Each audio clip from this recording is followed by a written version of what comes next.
আসসালামু আলাইকুম, নুহাস কিচেনে আপনাদের স্বাগতম। আজকে আমি আপনাদের দেখাবো নারকেলি পটল। আসুন দেখি নারকেলি পটল রান্না করতে কি কি লাগবে। পটল 1 কেজি পরিমাণ। আমি পটলগুলো ছুলে এরকম ছিদ্র ছিদ্র করে নিয়েছি। আপনারা টুথপিক অথবা কাঁটা চামচ দিয়ে এটা করতে পারবেন। তেল, নারকেল বাটা, রসুন বাটা, জিরা বাটা, আদা বাটা, পেঁয়াজ বাটা, পেঁয়াজ কুচি 1 কাপ, কাঁচামরিচ কাটা যে যেরকম ঝাল পছন্দ করেন 4-5টি। প্রথমে চুলায় একটি পাত্র দেব। পাত্রের ভিতরে তেল দিচ্ছি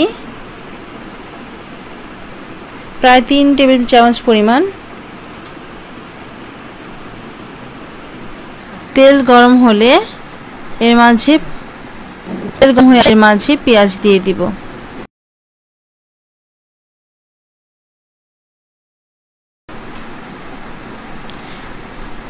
এই পেঁয়াজটা খুব হালকা ভাজতে হবে, যেন কোনোভাবে পেঁয়াজটা ব্রাউন বা গাঢ় না হয়ে যায়।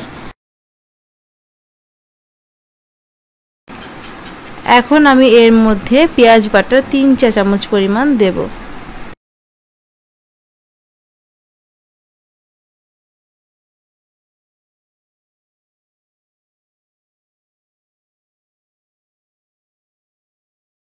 আদা বাটা 2 চা চামচ,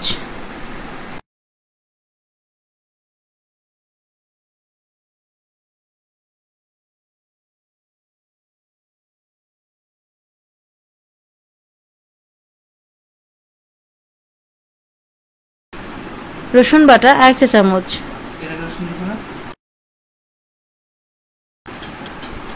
জিরা বাটা 1 চা চামচ, লবণ 1 চা চামচ। লবণ 1 চা চামচ দিয়ে ভালোভাবে মশলাটা নেড়ে দিতে হবে। একটু পানি দেব, নেড়ে দেব।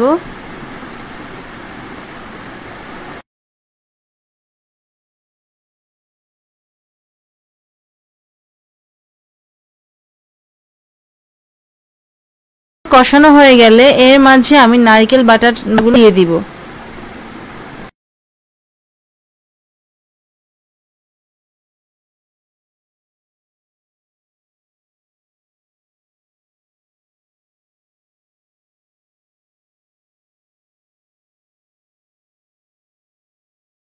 নারকেল বাটা খুব ভাবে নেড়ে চেড়ে নারকেল বাটা কোনো সময় খুব তাড়াতাড়ি পানিটা শুকিয়ে যাবে, খেয়াল রাখতে হবে পানিটা না শুকিয়ে তাই খেয়াল রাখতে হবে না পুড়ে যায়।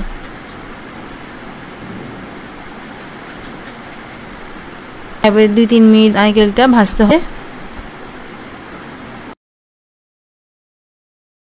এখন দিয়ে দিচ্ছি কাঁচামরিচটা। দিলে এটা একদমই সিদ্ধ হয়ে যাবে, গলে যাবে। খুব একটা গলবে না, এর থেকে যে নির্যাস ঝালটা বের হবে দেখতে সুন্দর লাগবে।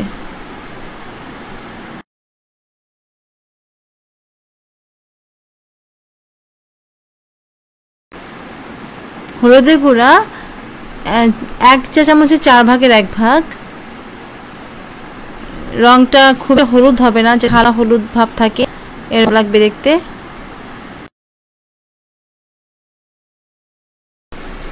এই মশলা হলুদের গুঁড়া ভালোভাবে দিতে হবে।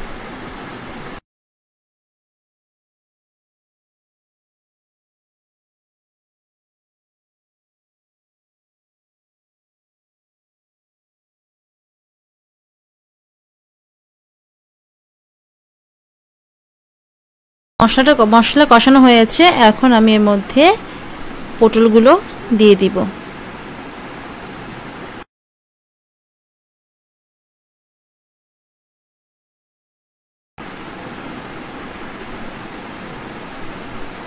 পটলগুলো খুব ভালোভাবে নেড়ে চেড়ে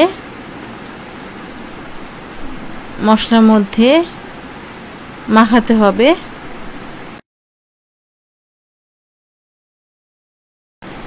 সবগুলো পটলের গায়ে মশলা লাগলে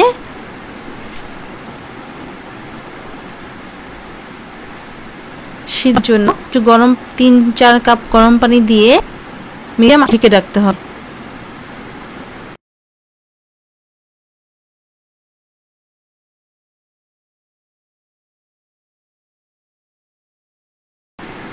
পানি পরে পটল সুন্দর নেড়ে চেড়ে পানি সমান সমান করে দিতে হবে। পটল পানি সমান সমান হয়ে যায়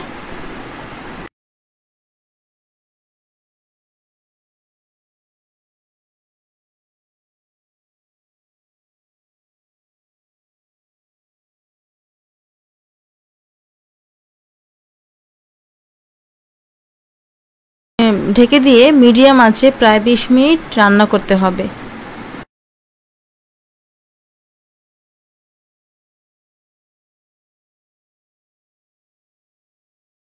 এখন একটু দিচ্ছি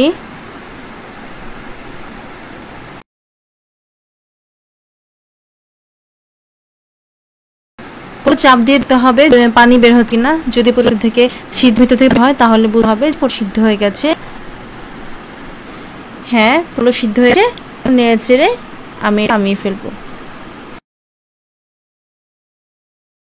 হয়ে গেছে আমাদের নারকেলি পটল রান্না। আপনারা এটি বাসায় ট্রাই করুন, এটি খুব সহজ এবং পুষ্টিকর। যারা ভেজিটেবল বিভিন্ন স্টাইলে খেতে পছন্দ হয় তারা এটি পছন্দ করবে। ফিরে আসছি আপনাদের মাঝে নতুন কোনো রেসিপি নিয়ে। আর এই রেসিপিটি পছন্দ হলে সাবস্ক্রাইব করুন। ধন্যবাদ।